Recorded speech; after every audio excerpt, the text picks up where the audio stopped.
Let's go. Okay. You've been in the process of writing your biography, I believe.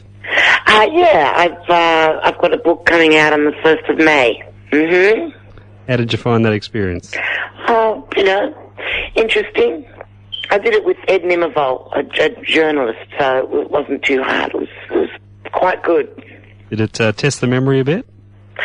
A little bit, but it's, it's just stuff in the 70s and the 80s, just musical stuff and a little bit of personal stuff, and it was interesting. It was good fun. Yeah, it's great to see it coming out. Do you think there's a bit of a dearth of biographical information about our local musical industry? I mean, there's a lot of... No idea. I haven't seen any biographies of local musicians around. So I don't think there's many around at all, actually. I think it's probably a good thing that there's a few coming out. Yeah, I agree. There's a lot of reference-type material, but not much in the way of biography, so yeah, it's a great move. Can you recall a point in time when you first realised you had the ability to sing? When I was very young, I've always had a pretty sort of cocky attitude about being able to sing. I'd say when I was a pretty young girl, watching TV shows and hearing other singers and knowing that I could probably do a better job. Very, very young and very precocious and cocky. Was there a particular record or a particular artist that convinced you that you had to pursue a career in music? No. Just like I said, TV and stuff. But the people that I loved listening to were black singers. I never thought I was anywhere near that good. But just stuff from TV, mainly. Just watching people on Bandstand and stuff. Going back, tell us about the band Sun that you were involved with. What type of band was that? Sun was a sort of jazz rock band that were very much into, avant-garde jazz, Coltrane and Thelonious Monk and Elvin Jones and people like that. It was quite a good training ground for a young girl. We didn't have a clue what we were doing. We thought we did, but that's the sort of stuff everybody was listening to. Mm-hmm. And it was quite a good training ground for a very young singer. Do you recall yourself being particularly ambitious in those early days? Was commercial success at the forefront of your mind? No, it was very musically oriented in those days.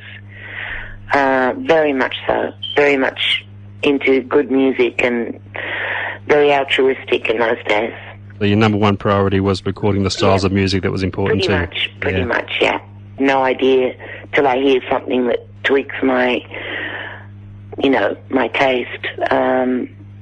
But I certainly know when something's not right for me. Are there any particular qualities you look for in a song that make it one you want to cover? It really just has to be the right melody, right feel, it could be anything. It could be anything that makes it attractive to me. Whenever anybody asks me what I'm looking for, I have to say, look, if you know the way I sing, just go for it, because it could be anything. The minute they try to pinpoint what it is I'm looking for, they've missed the point. So it's just a great song, something interesting. You've always been surrounded by great musicianship too, and you've shown a great respect for your musicians. Have you been one to choose your musicians carefully, specific jobs for specific players, so to speak? I always went for good musicians. That's about as careful as I got. I mean, just good musicians, and musicians that were also musicians that were into R&B music, because that's what I was very much into. So, and there wasn't a huge choice of them in this country, so that it wasn't too hard to pick the right guys. I mean, there's always been only a handful that could play that way. Mm-hmm. Those early albums of yours in the 70s had a real sophistication to them. They've certainly stood the test of time, more so than a lot of other material from that period. What for you is the key to making music that lasts like that?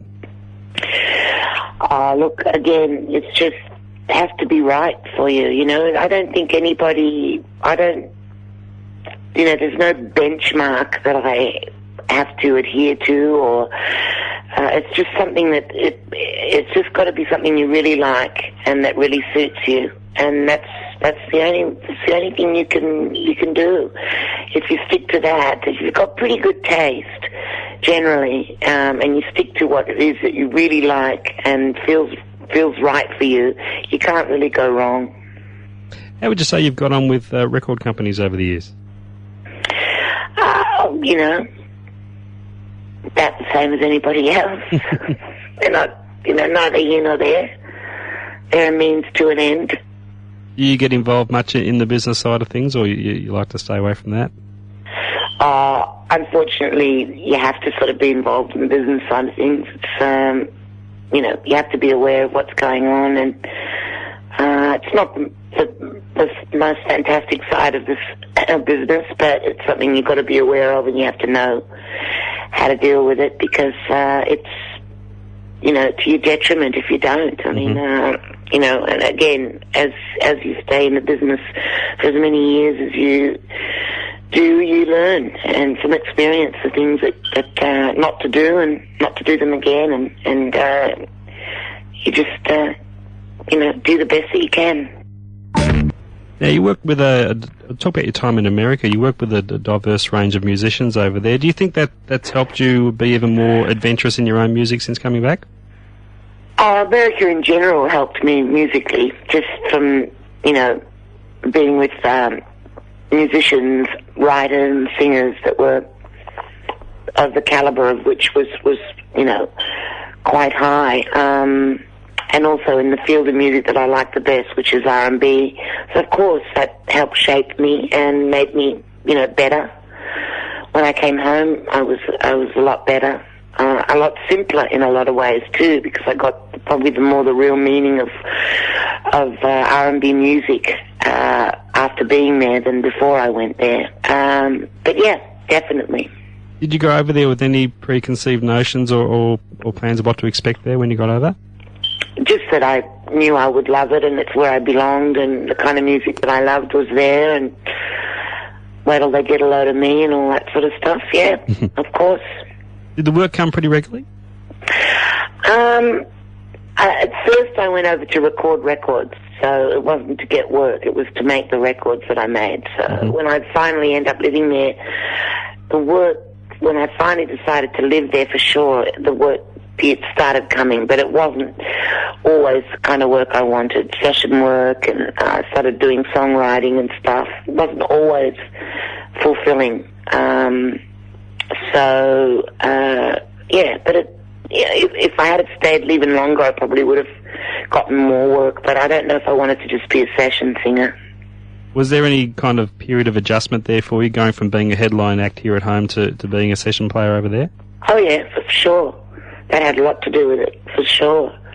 And what about returning home? Did you have any expectation of what to find back here in terms of public acceptance and remembering you? And No, because I've always come home a couple of times a year to do tours when I was away. I never left Australia long enough to not know what it was like back here. So I used to come home. In those 9 years, I did a tour at least every year back here. So I knew that I'd be back eventually. And no, I sort of came back never with the decision that this is it. I still go back to the States and visit my friends over there, and I don't know if this is where I'll end up.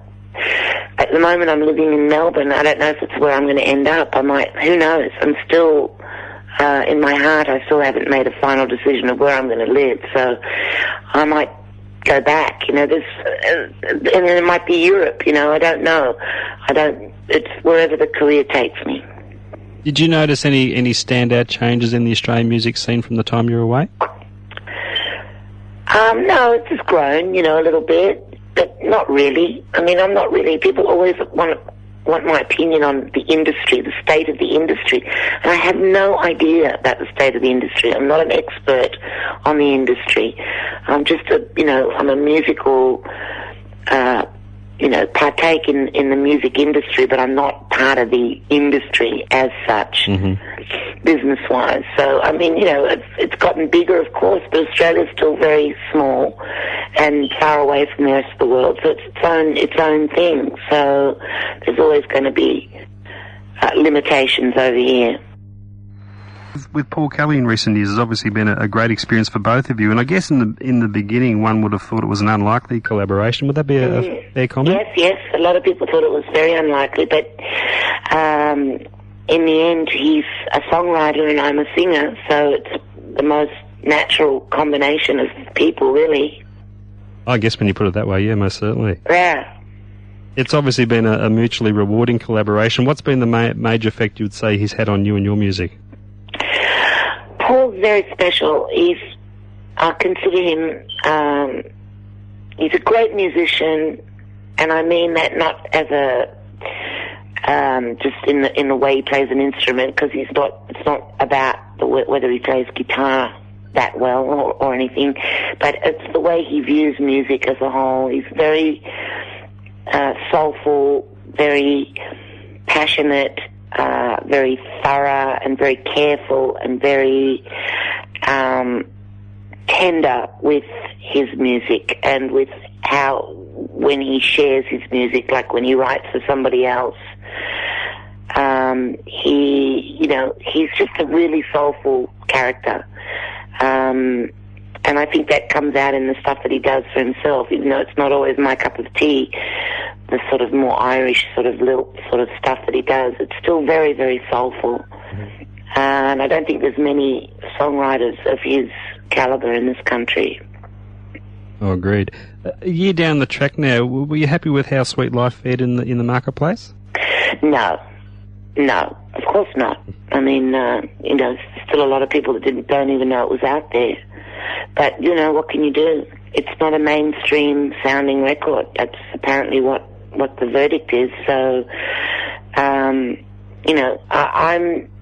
have no power to, I can only make the records and sing my bum off and, take care in presenting them. Getting them out into the marketplace was Mushroom's job, and I have no jurisdiction over that. What can I say? I'll leave that to everybody else's imagination. Yeah. Do you think perhaps having the release delayed by having the compilation put out beforehand might have had an effect? Well, if they had have made the compilation really a celebration, then I think it would have had a great effect. The whole idea of the compilation was to put it out first to reacquaint everybody with me. I don't think that is what happened with the compilation, because it is a really good compilation. Yeah. It's a great piece. And if it had been pushed like other best-ofs have been, then when Sweet Life came out, it would have been the next obvious thing to do. But, you can't I'm on to the next one. So, I'm not wasting any time. And you just read my mind. What about the next album? Joe Camilleri and myself are producing my next record. I left Mushroom. I asked if they'd let me go, and very kindly they said yes. So probably the next one, Joe's financing it, and we're going to do it independently so I can own my own record for a change and try to have a bit more power on how I get it out to the marketplace, and also so that it doesn't end up being sort of shelved after a month or two. It'll be promoted every time I go out and play. And it's going to be a record that we've already started work on it. It's going to incorporate an orchestra on most of the tracks. Rick Formosa, who did some of the arrangements on Sweet Life, is arranging it. And there's another Paul Kelly song, there's a Beach Boys song, there's Ross McClellan from Van Called Snout has written me 2 songs. It's sort of a contemporary classic record with strings and with an orchestra, but not an old classic thing. Modern songs. Sounds terrific. And what stage are we at with that now? Oh, it's in pre-production. We're going to do it in the next few months, and it'll probably come out beginning of next year. Great news. What would be your key to survival, your survival tip in music for as long as you've been there? Just enjoy it. Mm-hmm. You have to just enjoy. There's absolutely no point in doing it if you don't enjoy it, and it'll work itself out. If you don't enjoy it, you'll stop anyway. It's not a fun business if you're not loving what you do. Music's the only thing that really keeps me going, and it's still enjoyable, and that's why I keep doing it. Like I said, if it was the business part that kept me going, I would have quit a long time ago. I've had many records out there that haven't been given the distribution that they deserved, and if that was all that it came down to, I'd be finished, but I'm onward to the next record. So, I mean, as long as I keep making records and there's musicians that want to work with me and I get an idea for a new song, that's the key to longevity. Okay. Well, fantastic, Renee. Thanks for your time. It's been a real buzz speaking to you. Sorry, I'm half asleep. No, look, it's been fantastic. You're one of the true treasures of our music, our Australian music. I appreciate it very much. It's been an honour to speak to you. Good luck with the book. Thanks. You're doing the book tour and everything, all the promotion? HarperCollins are putting me on they'll be putting me through my paces for sure. I believe it's coming out on Mother's Day, is that right? Well, 1st of May. 1st of May. So, 1st of May, and it's called Confessions of a Difficult Woman. Fantastic. Be putting this to air around that time too, just to coincide it with the book. Okay. Thanks, Renee. Thank you very much. Take care. Bye. Bye-bye.